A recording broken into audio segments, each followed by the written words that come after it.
Buenos días, hermanos. Como podrán saber, es un grandísimo placer estar nuevamente con ustedes en la predicación. Y pues bueno, el día de hoy comenzamos una serie de predicaciones que se basan en el estudio de Habacuc, que estamos llevando semana con semana en los estudios en casa o en línea. Y la lección de hoy, si bien se trata sobre la introducción a este libro, vamos a ver diferentes puntos cruciales que trata completamente el libro de Habacuc, pero quiero comenzar con una pregunta que creo que es muy importante. ¿Qué es la fe, hermanos? Si yo les pregunto qué es la fe, seguramente me van a poder decir, ¿es pues la fe la certeza de lo que? La convicción de... Y sí, definitivamente sabemos que Hebreos 11 dice eso, y basándonos precisamente en ese pasaje, basándonos precisamente en Hebreos 11, es que yo les preguntaría, ¿verdaderamente tenemos fe? O dicho de otra manera y de una mejor manera, ¿tenemos una fe verdadera? A lo largo de las 3 lecciones que se vienen del libro de Habacuc, vamos a estar abordando prácticamente como hilo conductual en todas ellas, como médula o como eje central, el tema de la fe. Se podrán dar cuenta que cada una de las lecciones y cada una de las predicaciones van a tener algo relacionado con la fe. Pero el día de hoy, más que hablar solo de la fe, que es el tema principal sin duda alguna, quiero dejar en la mente de ustedes la posibilidad de que durante las siguientes 12 predicaciones, además de esta, consideren un factor sumamente importante que tiene que ver con nuestra fe. Porque es lo que le da la fuerza a nuestra fe, es lo que sustenta nuestra fe, y que cuando de manera correcta entendemos este punto, nuestra fe es verdadera. Y ese punto es la soberanía de Dios. Vamos a orar para comenzar, hermanos. Padre bendito, gracias, Señor, porque por ti y solo por ti es que estamos hoy aquí. Gracias, Señor, porque en tu inmensa e infinita voluntad y gracia me has considerado el poder estar hoy compartiendo tu palabra. Sin embargo, Señor, te ruego que tú me vacíes, Señor, que sea tu espíritu el que hable, que sea tu palabra la que prospere y la que entre en nuestros corazones, Señor, divida lo que está bien de lo que está mal, nos redarguya, Señor, y podamos vivir de manera correcta, teniendo una verdadera fe, una verdadera adoración y descansando en tu soberanía. Alabado sea siempre el nombre de Cristo Jesús. Amén. Para iniciar, pues bueno, como les decía, la lección es la introducción. Y podríamos pensar, pues qué aburrido, ¿no? Vamos a ver como puntos muy básicos de qué es el libro. Y pues sí, tenemos que verlos porque nos va a dar un panorama más completo de todo lo que vamos a ver durante 3 lecciones. Y partamos de algo muy básico. ¿Quién creen que escribió el libro de Habacuc? Pues Habacuc, ¿no? Un profeta homónimo al libro. Pero es importante que entendamos algo. Era un profeta. Y es importante que hagamos esta observación porque tenían una función muy particular los profetas. Si ustedes recuerdan que se ha enseñado en múltiples estudios, aquí mismo en la congregación, había 2 funciones principales en el Antiguo Testamento, que eran los profetas y los sacerdotes. Y tenían funciones tan claras que el sacerdote era el vocero del pueblo para con Dios, mientras que el profeta era el vocero de Dios para con el pueblo. Y podemos entender esta dicotomía o esta dualidad que había en estos 2 personajes, que era el sacerdote y era el profeta. Bueno, en ese contexto, Habacuc era un profeta, es decir, él estaba puesto para dar el mensaje de Dios al pueblo. Y ese mensaje es el que vamos a ir viendo a lo largo de estas 3 lecciones, incluyendo esta, para poder entender qué es y cuál es la voluntad de Dios. Siguiente punto. El nombre de Habacuc, y me dirán, ¿por qué es importante el nombre de Habacuc? Se los voy a explicar más adelante. Pero Habacuc tiene importancia en su nombre porque su nombre proviene de una planta, proviene de una hortensia. Y esta planta no es una planta cualquiera, tiene una característica muy peculiar, es una planta trepadora. Es decir, necesita un tronco más fuerte para poderse mantener firme. Necesita estar sujetada, abrazando y enredada en algo para tener una fuerza suficiente para mantenerse de pie. Y esta característica la hace dependiente, la hace aferrarse. Y justo el nombre de esta planta evoca el hecho de estar estrechado o de estar abrazando fuertemente. Y por eso es que el nombre de Habacuc significa abrazo fuerte o abrazo firme. Y lo vamos a poder entender un poco más adelante. Otro dato importante, el libro se estima, no hay una fecha exacta porque el autor, en este caso Habacuc, no pone el clásico en el año tercero del rey cuarto en su gobierno 5, y eso daba como una referencia de fechas. No lo hace, pero hace mención a diferentes puntos y, basados en la profecía de Habacuc, podemos entender qué hubo antes y qué hubo después. Por lo tanto, se estima que se escribió entre el año 609 y el año 586 a.C. ¿Y eso de qué nos sirve? Bueno, ¿por qué es que fue después del 609? Porque es después de la caída del imperio asirio. Y esto nos deja entender de dónde venía el pueblo, cuál era la situación en la que se encontraba. Y es justo antes del imperio de Babilonia. Entonces sabemos a dónde está llevando al pueblo. Estamos viendo la situación emocional, psicológica, política, religiosa en la que el pueblo se encontraba. ¿Por qué? Porque el pueblo estuvo bajo el dominio del imperio asirio durante 31 años. Y durante esos 31 años sucedieron cosas muy importantes. Para los que no lo sepan, el pueblo de Israel se dividió en dos reinos. El reino del norte, que tenía 10 de las 12 tribus, y el reino del sur, que tenía 2 tribus. Al reino del norte es a lo que se le conocía como el reino de Israel, y al reino del sur se le conocía como el reino de Judá. Bueno, durante este imperio, el imperio asirio, y durante esos 31 años, el reino del norte desapareció. Y es la fecha en la que las 10 tribus están dispersas. No se identifican, no saben quiénes son, saben que pertenecen al pueblo de Israel, pero no se identifican como tribus. Y ustedes recordarán que era muy importante para cada una de las tribus reconocer su pertenencia a alguna de esas tribus. Y desde entonces se puede marcar ese hito histórico en el que el pueblo de Israel, el reino de Israel más bien, fue disperso, fue desintegrado por el imperio asirio. Pero esto solo es el reino del norte. El reino del sur nunca fue conquistado, sin embargo fue sometido. Y eso hizo que el pueblo del sur, el reino del sur o el reino de Judá, se volvió un vasallo de los asirios.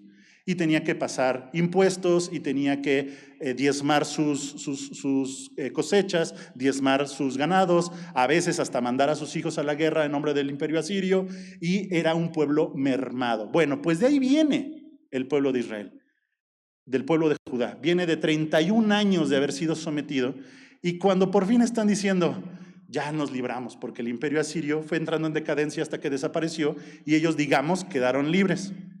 En ese ínter, justo entre 609 y 586, de repente dice Babilonia, me caen bien, los voy a conquistar. Y entonces salen de una para entrar a otra. Pero no fue fortuito, no fue voluntad de Babilonia conquistar Israel. Vamos a ver precisamente a lo largo de la predicación que son instrumento utilizado por Dios para obrar juicio y justicia. Además, pues bueno, después de que salen del imperio asirio y entra el imperio babilónico, podremos entender un poco en la actualidad que después de eso llegaron los persas, luego llegaron los griegos, luego llegaron los romanos, luego llegaron los islámicos, y así se le ha pasado el pueblo de Israel siendo sometido de imperio en imperio, de gobierno en gobierno, hasta la actualidad. ¿Y saben cuándo va a parar? Hasta que Cristo regrese. Los hechos de Habacuc, entendamos por esto mismo, pues que son posteriores a Jonás, después de la destrucción de Nínive y todo eso, es contemporáneo, para que podamos entender de repente las profecías y los citas cruzadas, de Jeremías, de Sofonías, de Ezequiel y de Nahum, y es previo a todo lo que sucede en el libro de Daniel. ¿Por qué? Porque Daniel precisamente nos habla de la cautividad en Babilonia. Entonces, ubicamos dónde se encuentra el libro. Y pues bueno, después de que habían sido diezmados, abusados, sometidos, humillados y demás, pues lo que se escucha en esta profecía de parte de Habacuc es, pues no se acostumbren a su libertad, porque el imperio de Babilonia viene por nosotros. Para hacerlo quizá un poco más fácil y concreto, se encontraban en momentos históricamente turbulentos. Mucha guerra, muchos pleitos, mucha injusticia. El rey que en ese momento se encontraba imperando en Israel era aliado de Egipto, cuando originalmente, históricamente habían sido enemigos, y pues bueno, eso llevó a muchas otras cosas. Además, se encontraban políticamente inestables, ¿Por qué? Porque se quedaron sin una autoridad real, se quedaron después de haber estado sometidos tanto tiempo, estaban fluctuantes en su política. Eran corruptos los políticos que estaban, los jueces que estaban, los religiosos que estaban, y el mismo pueblo como tal era altamente corrupto. Y al final, pues esto los llevó a estar religiosamente decadentes. Y bueno, es allí, en medio de todo este contexto, donde aparece Habacuc, aparece la profecía de Habacuc, y en tan solo 3 capítulos, porque es lo que dura el libro de Habacuc, tan solo en 3 capítulos nos da una profunda cátedra de lo que es la fe, la soberanía y la adoración. Esto, hermanos, es lo que nos espera en el libro de Habacuc. Y para entrar en tema, más allá de solo la introducción contextual, vamos a ver el primer punto de la predicación. Y el primer punto de la predicación se llama la soberanía de Dios en medio de nuestra tribulación. Acompáñenme al libro de Habacuc y vamos a leer el primer capítulo, Habacuc 1, versos del 2 al 4.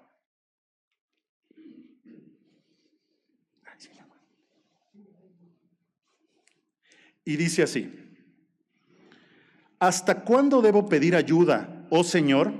Pero tú no escuchas. Hay violencia por todas partes. Clamo, pero tú no vienes a salvar. ¿Tendré siempre que ver estas maldades?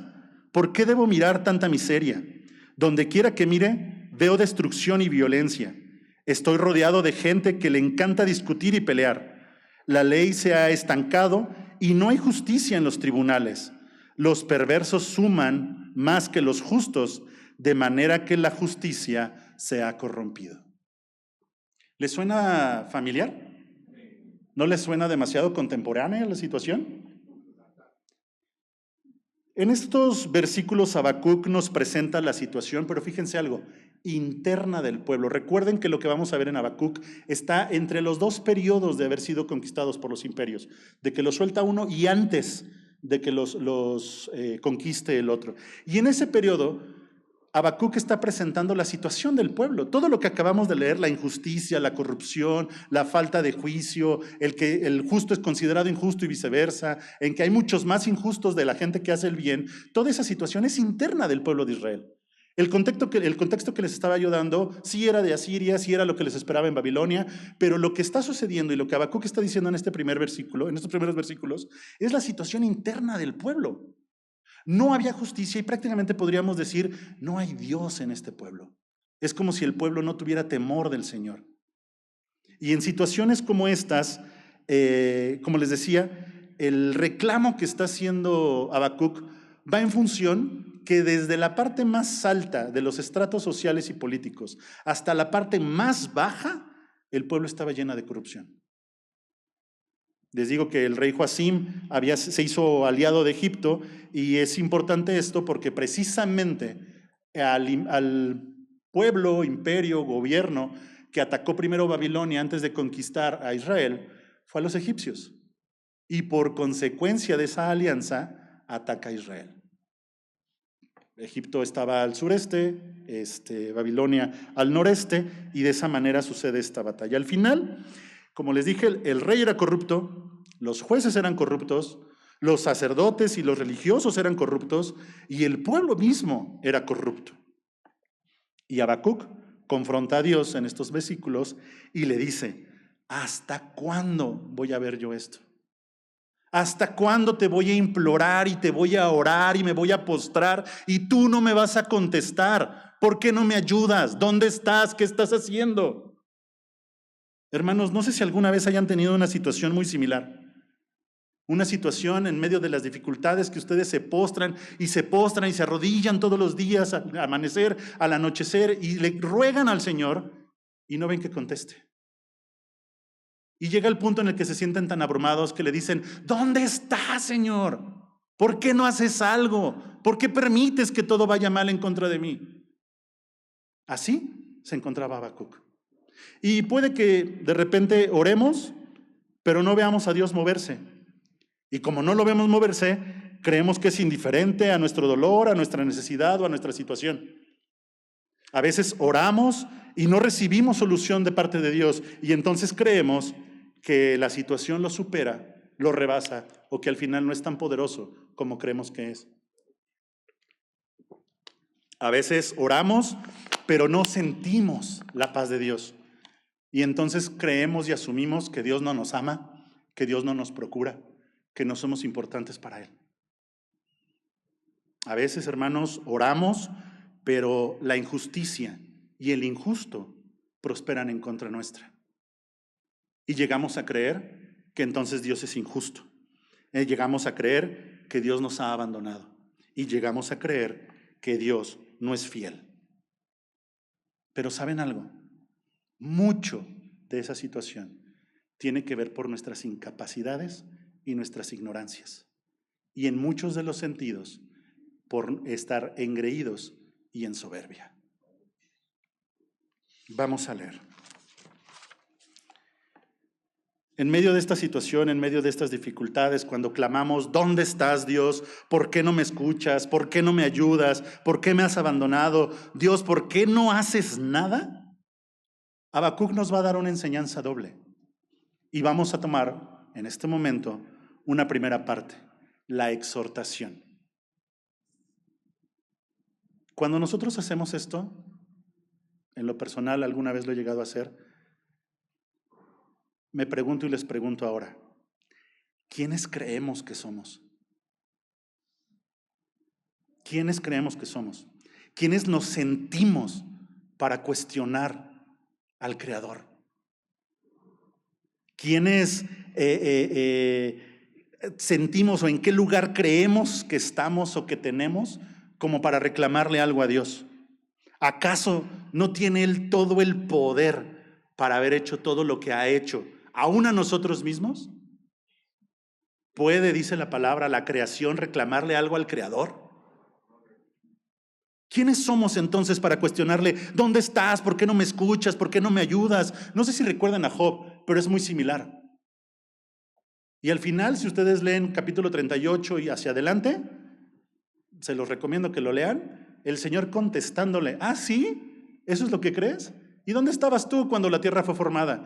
¿Y dónde estabas tú cuando las fuentes de las aguas fueron abiertas? ¿Y dónde estabas tú cuando creé a Leviatán? ¿Y dónde estabas tú? Y le empieza a cuestionar, porque al final no tenemos la capacidad y no deberíamos de tener el arrojo o la valentía, entre comillas, de reclamarle al Señor, ¿por qué no me contestas? ¿Por qué no me ayudas? Pero hermanos, hemos sido en muchos de los casos tan influenciados por principios filosóficos y culturales de nosotros somos lo importante, tú eres el centro del mundo, lo único que importa eres tú y primero tú antes que los demás, que se nos olvida que antes que nosotros está Dios, su voluntad y su soberanía.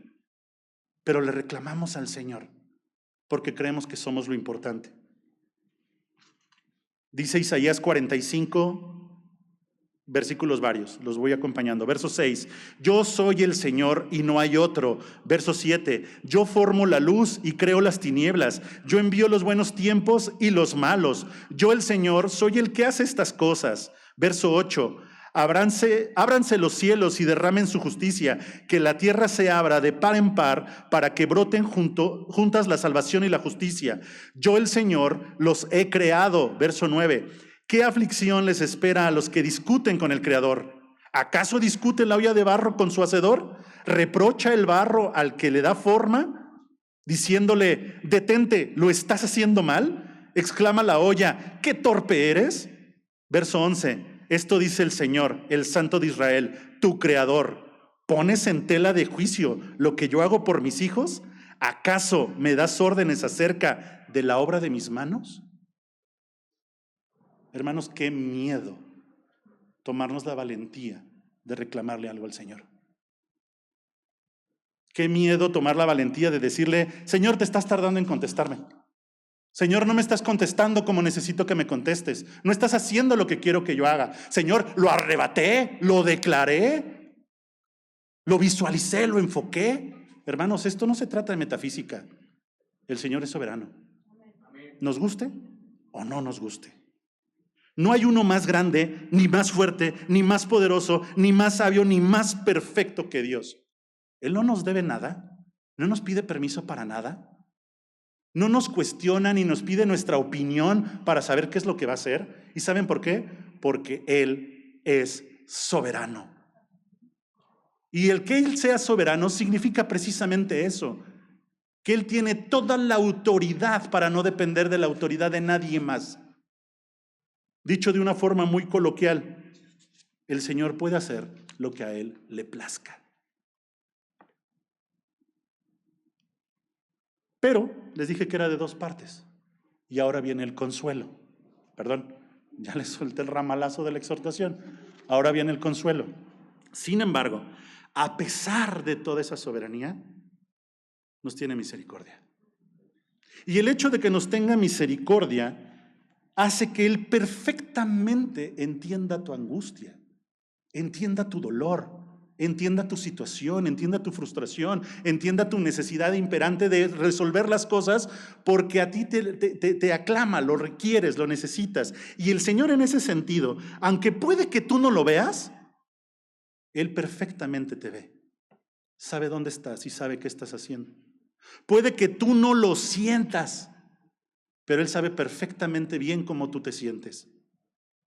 Puede que tú no notes el poder obrando, pero Él nunca se ha apartado de ti. Él va delante de ti, reafirmando tus pies y abriendo caminos.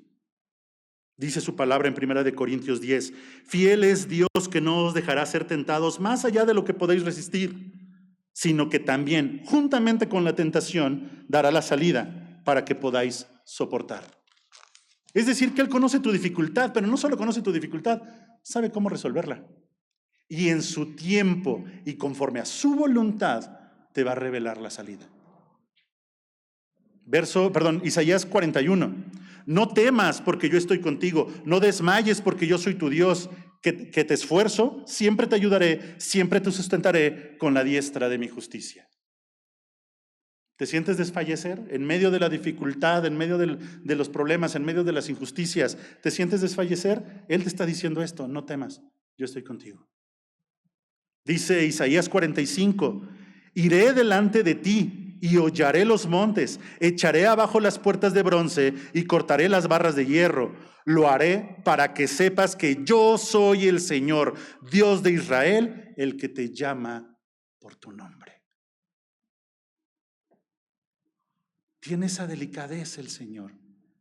Además de toda la soberanía que Él tiene, que en ningún momento se pone en tela de juicio, o no la deberíamos poner en tela de juicio, el Señor tiene esta gracia y esta misericordia de llamarte por tu nombre, de saber tus necesidades, de entender tu corazón, de entender tus dificultades y de estar a tu lado fortaleciéndote para que puedas salir adelante. De verdad, entonces, hermanos, ¿creen que Dios no conoce nuestras necesidades? ¿De verdad creen que Dios es ajeno a nuestras situaciones? ¿De verdad creen que Él no ya tiene preparado una forma de solucionarlo? Claro que no, hermanos, claro que Él lo sabe. Claro que Él está tanto. Él conoce, Él sabe, Él ocupa y sin embargo, no siempre, y esto es parte de la lección del día de hoy, no siempre su respuesta te va a gustar. ¿Y qué vas a hacer? ¿Maldecir? Porque Él tiene una respuesta, pero puede que no siempre te guste. Justo después de que Habacuc cuestiona y le dice, ¿hasta cuándo, Señor? ¿Por qué yo clamo y no me ayudas? ¿Por qué me dejas ver tanta injusticia? ¿Por qué las cosas no se arreglan en el pueblo? ¿Por qué todo esto y todo el reclamo que le hace? Dios le contesta y le dice así, vamos a Habacuc 1 otra vez, versos 5 y siguientes. Observen las naciones, mírenlas y asómbrense. Verso 6. Estoy levantando a los babilonios contra ustedes, un pueblo cruel y violento. Verso 8. Más feroces que los lobos al anochecer, como águilas que se lanzan en picada para devorar a sus presas. Verso 10. Se burlan de los reyes y los príncipes. Verso 11. Que son idólatras de sí mismos, por lo menos, porque hicieron de su propia fuerza un Dios. Espérame, Señor, yo te pedí ayuda, no te pedí que empeores las cosas. Pero esa fue la respuesta que le dio Dios a Habacuc. ¿Me pides que obre justicia? ¿Me pides que corrija al pueblo? Claro, pero mi juicio va a venir por parte de Babilonia. Ese imperio que está por entrar a tus tierras, que está por someterte, que está por diezmarte, que está por llevarte cautivo hacia sus tierras y que eventualmente destruirá el templo del Señor, ese pueblo es mi herramienta para llevar juicio y justicia a mi pueblo. ¿Y entonces? ¿Seguiríamos teniendo fe? ¿Seguiríamos clamando al Señor? No, pues así déjalo, mejor ya no te pido nada, me va a salir peor. Ahora sí, como por ahí dicen, estábamos mejor cuando estábamos peor. ¿Por qué? Porque esa era la voluntad de Dios. Hermanos, ¿qué creen que esperaba Habacuc cuando clamaba al Señor? ¿Qué esperaba? ¿Qué respuesta esperaba? No, sí, hágase justicia, ¿y la justicia se hizo? Probablemente era lo que Habacuc quería. O que Dios le dijera, claro, a ver, muéranse todos los gobernantes injustos, aquí están gobernantes nuevos conforme a mi corazón. Seguro eso es lo que Habacuc esperaba. ¿Y qué esperas tú cuando le clamas al Señor? Que te diga, ay, cierto, hijito mío, perdón, estaba distraído. ¿Cómo querías que lo hiciera? ¿Esperamos que Dios nos conteste de esa manera? ¿O podemos aprender y entender que nada, absolutamente nada, escapa de la voluntad de Dios? Ya sea porque Él permite que las cosas sucedan o porque Él provoca que las cosas sucedan. Pero sea como sea, su voluntad se cumplirá. Así es que esa dificultad, ese temor, ese Babilonia llegando a tu vida, está dentro del plan de Dios. Y puede que a veces sea la respuesta a tu oración, aunque no te guste, aunque no nos guste. Porque en medio de nuestras dificultades, lo que queremos es que el Señor nos alivie, nos saque del dolor, nos saque de esa dificultad. ¿Y qué vamos a hacer cuando la respuesta del Señor sea, sí, ahí te va un poquito más de dificultad? Porque ahí es donde te quiero tener, porque eso es lo que necesito, porque esa es mi respuesta a tu necesidad. Dios en su soberanía y en su sabiduría tiene un plan, y no siempre es tu plan. Y no siempre te va a gustar el plan del Señor. Y su respuesta no te va a gustar y las consecuencias no te van a gustar, pero también sabes algo, el plan del Señor nos excede. Es más grande que tú, es más grande que yo, es más grande que nosotros como congregación, y no solo nos excede como personas, nos excede en los tiempos y aún nos excede en las generaciones. El plan de Dios no se limita a tu vida. El plan de Dios no se limita al 2025. El plan de Dios es el mismo desde antes de la fundación del mundo y hasta que el Señor entregue el reino en las manos de Dios. Es el mismo plan y Él se ha encargado de venirlo cumpliendo puntualmente, no tarde, no temprano, cuando lo tiene que cumplir. Porque el Señor no se rige por nuestros tiempos, hermanos. Y ese plan nos concede el honor y la dicha de formar parte de Él, pero no somos el plan. Y cuando comprendemos eso, entendemos mucho de dónde debe de estar nuestra fe. Él nos incluye, pero no nos pide permiso. Él nos permite formar parte de su plan, pero no te está pidiendo tu opinión. Y puede que no nos guste, y puede que seguramente eso haga que ya no quiera seguir al Señor. Pero así es como son las cosas, porque el Señor es soberano y Él no se debe a ti, tú te debes a Él.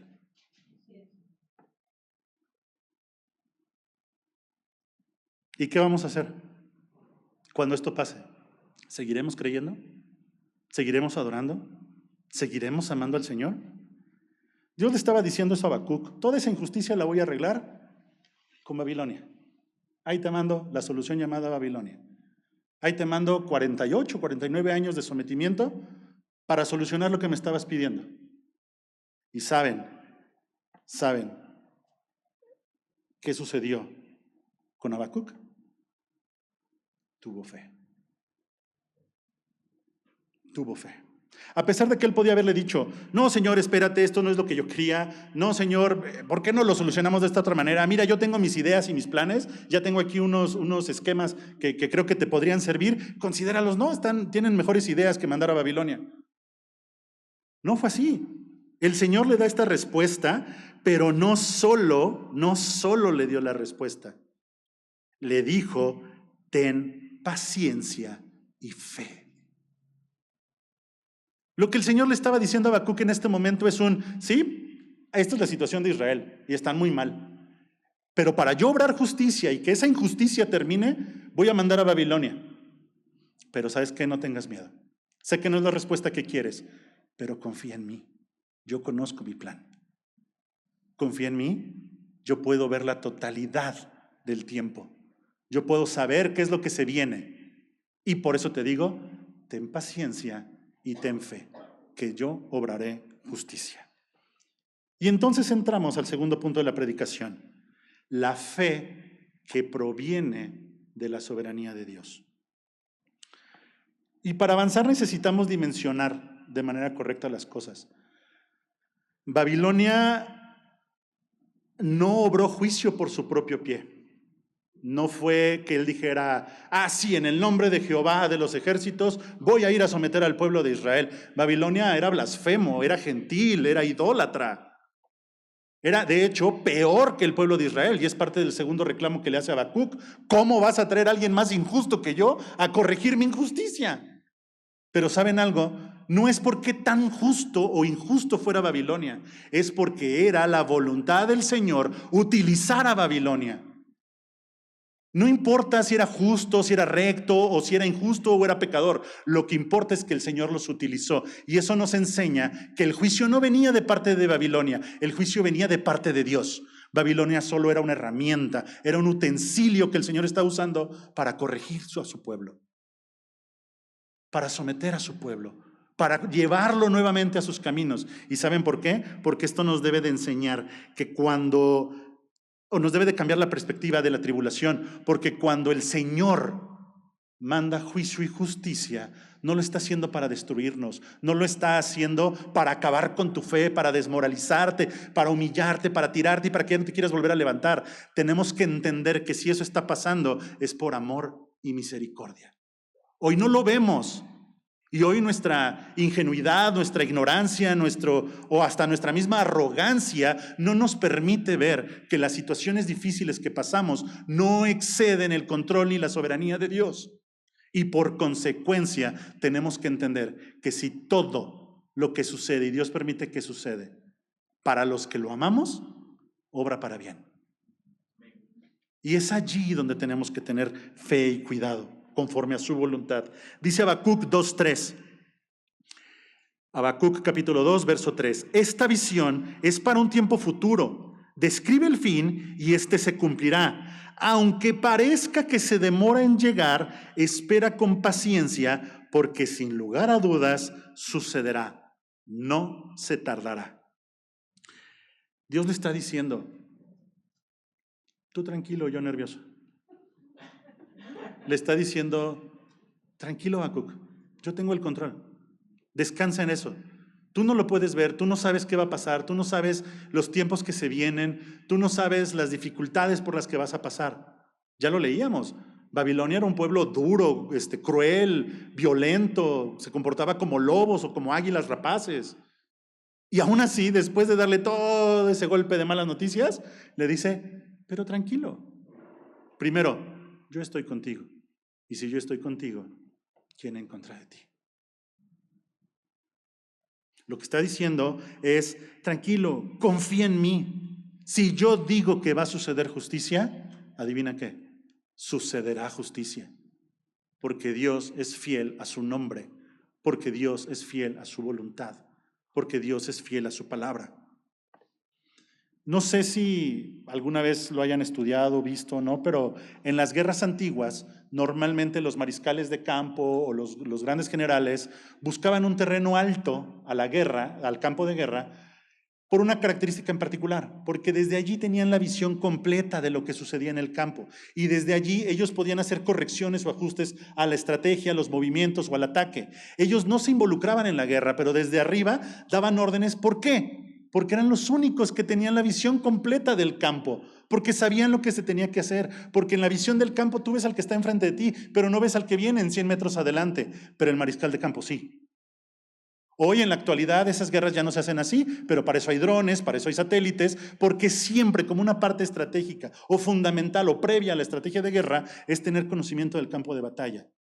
para que el que está arriba pueda dar las instrucciones y el que está abajo no le queda otra más que obedecer y obrar. ¿Y saben algo?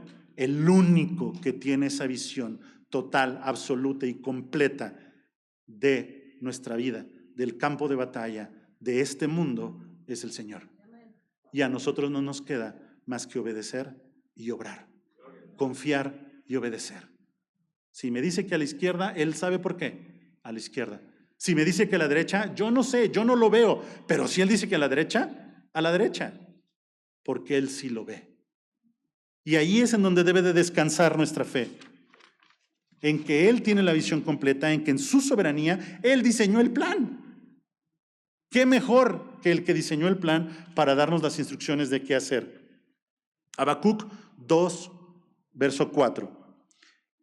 Mira a los orgullosos, confían en sí mismo y sus vidas están torcidas. Y este es uno de los pasajes más famosos. Pero el justo vivirá por su fe a Dios. Hermanos, permítanme tratar de entender este pasaje desde una forma diferente como lo hemos visto. Muchas de las veces asumimos que la fe es una meta, asumimos que la fe se tiene, asumimos que la fe es una posesión, pero permítanme decirles que no es así.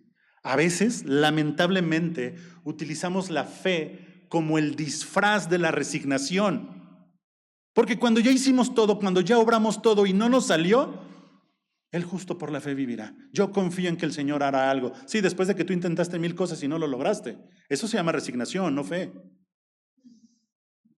Te digo algo, la fe, como les digo, no es una meta, no es algo que poseas, no es algo que tengas o a donde llegas y dices, ya estoy en la fe, ya vivo en la fe, ya tengo la fe. No, la fe se vive, en la fe se camina. La fe debe de ser el combustible que te mueve aún antes de que tú lo intentes con tus propias fuerzas. Porque confías en que las cosas que están sucediendo provienen de Dios. Y la fe es en medio de estas situaciones donde se demuestra mientras caminas, no mientras lo dices con tu boca, sí tengo fe, sí tengo fe. Recuerden, la fe se muestra por las obras.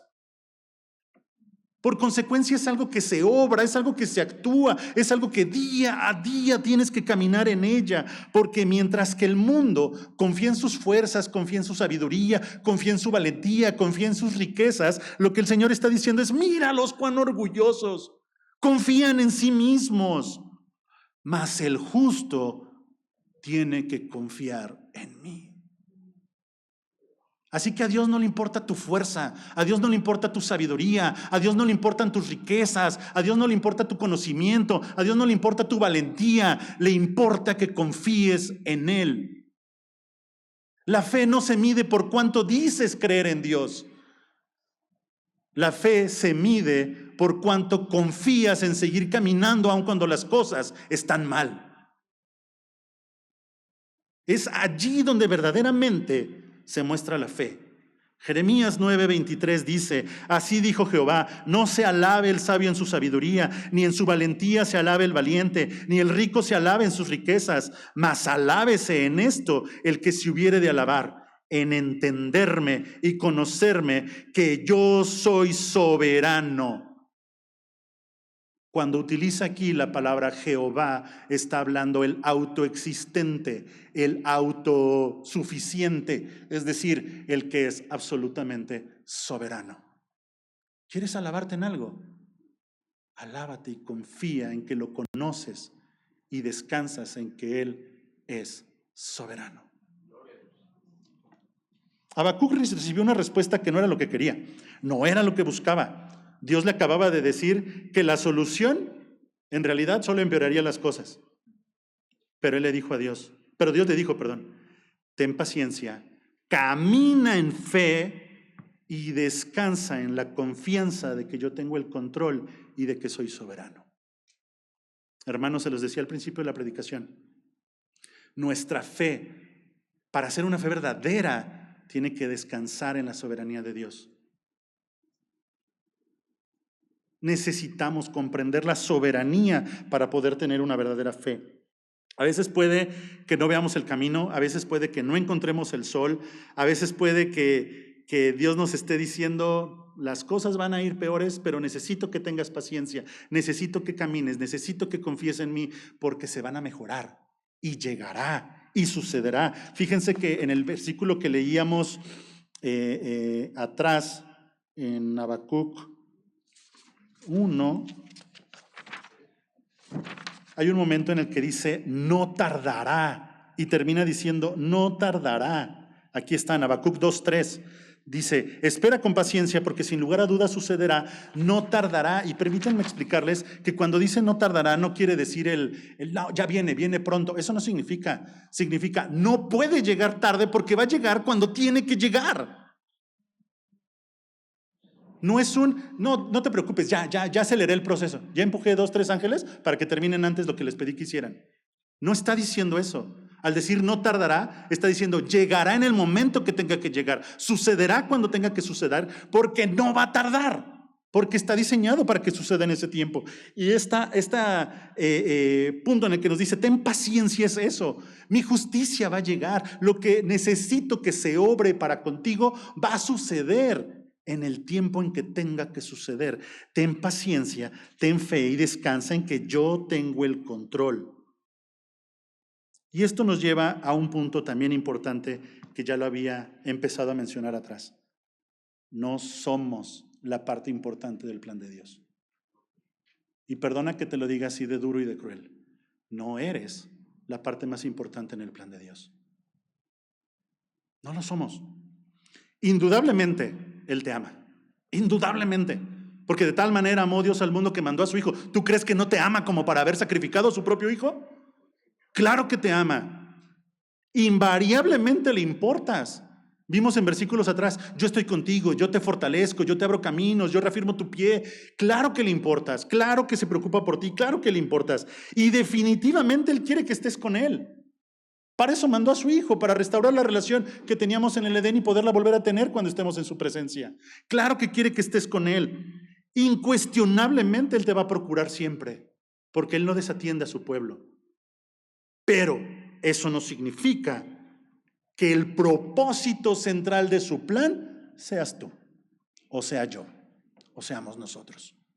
¿Por qué? Porque como te lo dije, su plan nos excede, su plan va más allá de nosotros, va más allá de nuestra generación y nos cuesta mucho trabajo aceptarlo, porque estamos tan ensimismados, nos creemos tan importantes, que creemos que el mundo gira alrededor nuestro y que Dios se debe para nosotros y que es esa persona que cumple nuestros caprichos, nuestros berrinches o nuestras demandas.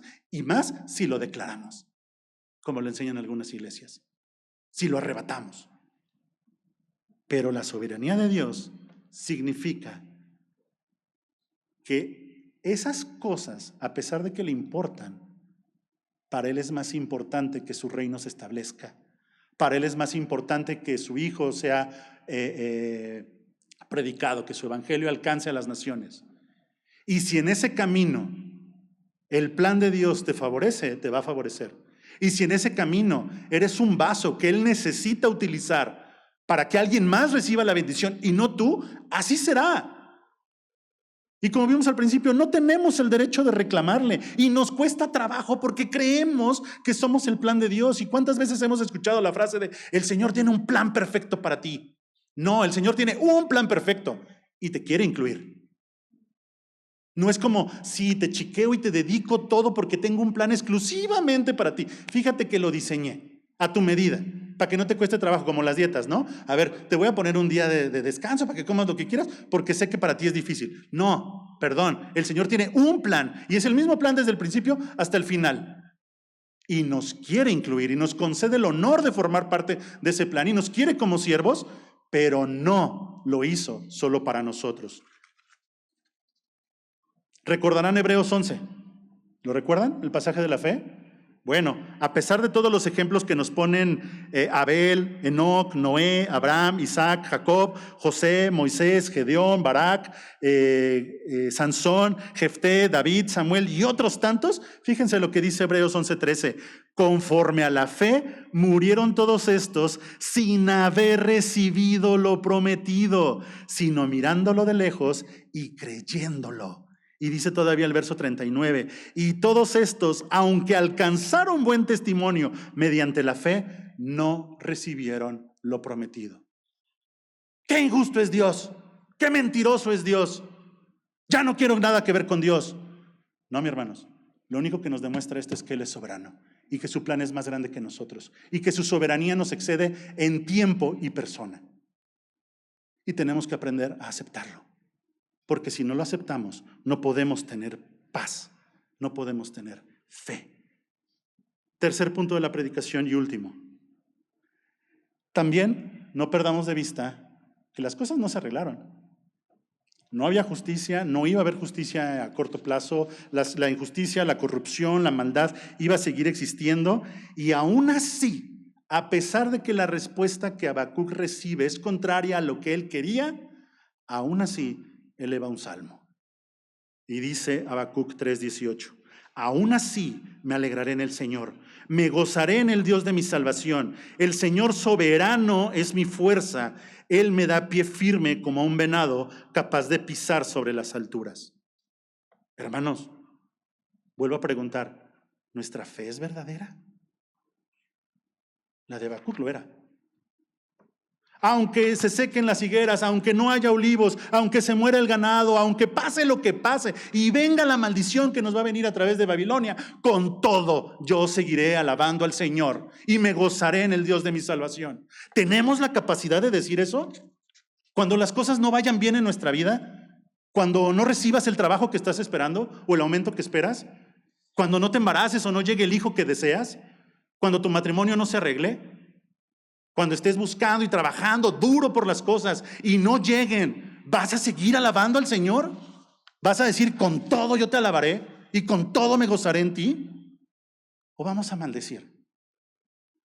¿Bendecimos cuando todo va bien y maldecimos cuando no? ¿Nos vamos a comportar de esa manera? ¿O vamos a hacer como dice Job? El Señor me dio, el Señor me quitó, alabado sea el Señor. ¿Qué diremos? ¿Recibiremos las cosas buenas de Dios y no las malas?